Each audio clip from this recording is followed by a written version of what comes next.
power on switch niya, pagandaan dito, isa naka-power, naka-MCB breaker na rin siya. So, ito naman yung extension cord para sa power supply. Tapos meron siyang blower for the cooling system. So ngayon, ito naman yung sa control panel niya. Ang ampere ratings mula sa saksak natin. Tapos muna natin yung breakdown. So ang ampere ratings niya mula sa 0 hanggang 50 amperes. Ayan. So ito naman yung sa arc force sa voltage. Ayan. Power on switch, saka off indicator, sa pilot lamp para sa for running and green.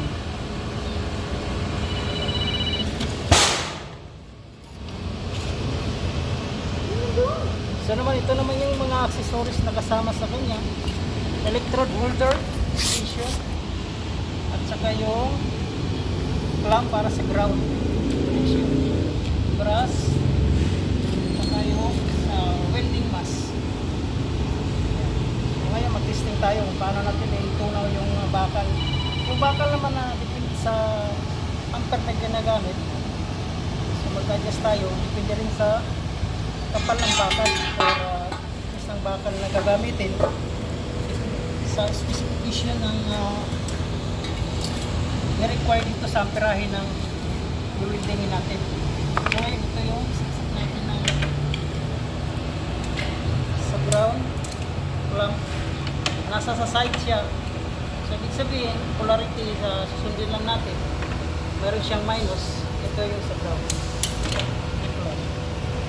Sa electrode holder naman, ang sign naman polarity dito is positive. Saksak yan is i-rotate nyo lang, nakalak na yan siya. So ngayon mag-testing tayo na yung performance ng machine. So, maganda yung tunaw, pero mag-adjust tayo sa amperahe. Or mag-umpisa na muna tayo sa 230. So ngayon mag-testing tayo.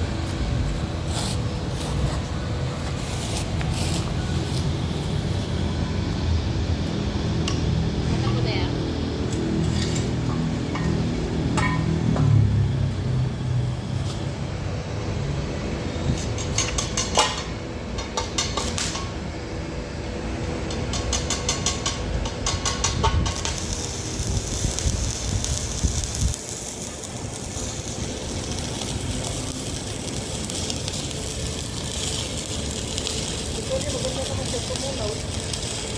Nag-range tayo ng 130 ampere. Yan naman yung performance ng welding machine. Kung gusto ko yung mag-DIY, bit ko sa inyo.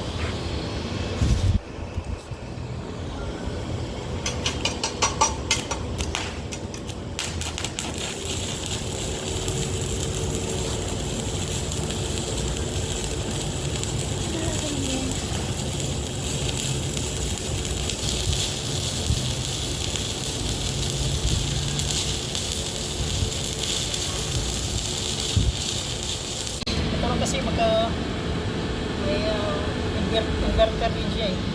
Pero welding machine. Magkaiba rin yung model niya, isa hanggang 400 siya. Turbo boost inverter. Mas mataas yan kuya. Kasi 400 yan. Mataas yung ratings ng ampere niya. Hanggang 400.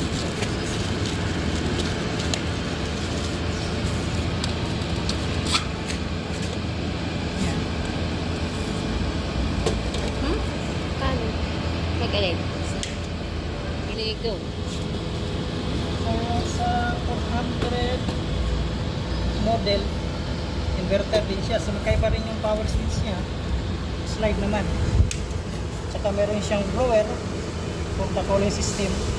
Extension cord para sa power supply. Tapos, ito naman yung panel adjuster niya. Hanggang 400 ampere. Yan, yung 400 ampere siya. So, ngayon, ito yung Naka-base yung indicator ng adjustment ng ampere niya. Tama nga naman. Yan. Ito yung sa ampere.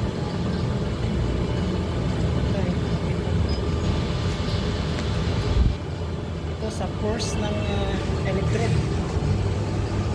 Usually pag winding kayo, hindi naman naabot ng kurante yan. Pero lang siguro pag mga H-beam, ganun. Mga mataas ng pirahe ginagamit to. Pero pag mga spot lang, hanggang 130, 120, yan ang control lang. 130. Depende sa kapal din naman ng bakal yun. Kaya naman mga accessories niya. Ano rin yung kasama niya.